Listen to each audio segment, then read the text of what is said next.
നമസ്കാരം. ഒമാൻ തീരത്ത് വെച്ച് UAE-യുടെ MT അൽ ബഹിയ, MT മൊംബാസ എന്നീ എണ്ണക്കപ്പലുകൾക്കു നേരെ ഇറാൻ നടത്തിയ മിസൈൽ ആക്രമണം ലോകത്തെയാകെ ഞെട്ടിച്ചിരുന്നു. ഹോർമൂസ് കടലിടുക്കിൽ UAE-യുടെ എണ്ണക്കപ്പലുകൾക്കു നേരെ ഇറാൻ നടത്തിയ മിസൈൽ ആക്രമണത്തിൽ ഇന്ത്യൻ നാവികൻ കൊല്ലപ്പെട്ട സംഭവത്തിൽ നയതന്ത്ര തലത്തിൽ ശക്തമായ വിയോജിപ്പുമായി ഇന്ത്യ രംഗത്തെത്തുകയും ചെയ്തു. ഒമാൻ തീരത്ത് വെച്ചുണ്ടായ ആക്രമണത്തിൽ കടുത്ത ആശങ്ക രേഖപ്പെടുത്തിയതിനു പിന്നാലെ ഡെപ്യൂട്ടി അംബാസഡറും ഡെപ്യൂട്ടി ചീഫ് ഓഫ് മിഷനുമായ മുഹമ്മദ് ജവാദ് ഹുസൈനെയും മറ്റ് നയതന്ത്രജ്ഞരെയും ഇന്ത്യൻ വിദേശകാര്യ മന്ത്രാലയം നേരിട്ട് വിളിച്ചു വരുത്തി തങ്ങളുടെ പ്രതിഷേധം അറിയിക്കുകയായിരുന്നു. അന്താരാഷ്ട്ര സമുദ്രപാതകളിലെ സ്വതന്ത്രമായ കപ്പൽ ഗതാഗതം തടസ്സപ്പെടുത്തുന്ന നീക്കങ്ങളും സാധാരണക്കാരായ നാവികർക്ക് നേരെ നടത്തുന്ന അതിക്രമങ്ങളും ഒരു തരത്തിലും അംഗീകരിക്കാൻ കഴിയില്ലെന്ന് ഇന്ത്യ വ്യക്തമാക്കുകയായിരുന്നു. പശ്ചിമേഷ്യൻ മേഖല വീണ്ടും ഒരു സംഘർഷത്തിലേക്ക് നീങ്ങുമ്പോൾ ആകുലത പ്രകടിപ്പിച്ച കേന്ദ്ര സർക്കാർ എല്ലാവിധ അക്രമങ്ങളും അടിയന്തരമായി അവസാനിപ്പിച്ച് നയതന്ത്ര ചർച്ചകളിലേക്ക് മടങ്ങാൻ ആഹ്വാനം ചെയ്തു. ദുരന്തത്തിൽപ്പെട്ട നാവികരുടെ കുടുംബങ്ങളെ അനുശോചനം അറിയിച്ച മന്ത്രാലയം UAE-യിലെ ഇന്ത്യൻ എംബസിയും കോൺസുലേറ്റും വഴി ആവശ്യമായ എല്ലാ അടിയന്തര സഹായങ്ങളും ലഭ്യമാക്കുന്നുണ്ടെന്ന് ഉറപ്പു നൽകുകയും ചെയ്തു.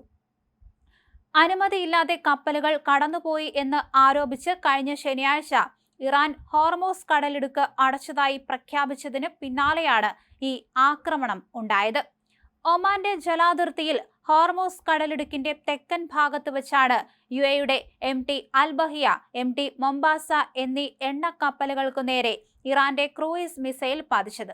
ഇതോടെ കപ്പലുകൾക്ക് തീപിടിക്കുകയായിരുന്നു. ഇരു കപ്പലുകളിലുമായി ഉണ്ടായിരുന്ന 46 ജീവനക്കാരിൽ 30 പേരും ഇന്ത്യൻ നാവികരായിരുന്നു. ആക്രമണത്തിൽ പരിക്കേറ്റ 10 പേരിൽ 4 ഇന്ത്യക്കാരുടെ നില അതീവ ഗുരുതരമാണ്. കൊല്ലപ്പെട്ട നാവികൻ ഏത് സംസ്ഥാനക്കാരനാണെന്ന വിവരങ്ങൾ പുറത്തുവിട്ടിട്ടില്ല. ആദ്യ റിപ്പോർട്ടുകളിൽ കൊല്ലപ്പെട്ടത് അൽ ബഹിയയിലെ ജീവനക്കാരനാണെന്ന് പരാമർശിച്ചിരുന്നുവെങ്കിലും അദ്ദേഹം മൊംബാസയിലെ ജീവനക്കാരനാണെന്ന് വിദേശകാര്യ മന്ത്രാലയം പിന്നീട് വ്യക്തമാക്കുകയും ചെയ്തു. US-ന്റെ കനത്ത തിരിച്ചടിയും ട്രംപിന്റെ ആണവ ഭീഷണിയും ഇന്ത്യൻ നാവികന്റെ മരണത്തിന് പിന്നാലെ ഇറാൻ നാവികസേനയെ ലക്ഷ്യമിട്ട് അമേരിക്ക കനത്ത വ്യോമ നാവിക ആക്രമണങ്ങൾ ആരംഭിച്ചു. ചരിത്രത്തിൽ ആദ്യമായി ജലത്തിലൂടെ സഞ്ചരിക്കുന്ന വൺ വേ അറ്റാക്ക് സർഫസ് ഡ്രോണുകൾ, അതായത് ഡ്രോൺ ബോട്ടുകൾ ഉപയോഗിച്ചാണ് അമേരിക്ക ഇറാനിയൻ കപ്പലുകൾക്കു നേരെ ആക്രമണം നടത്തിയത്.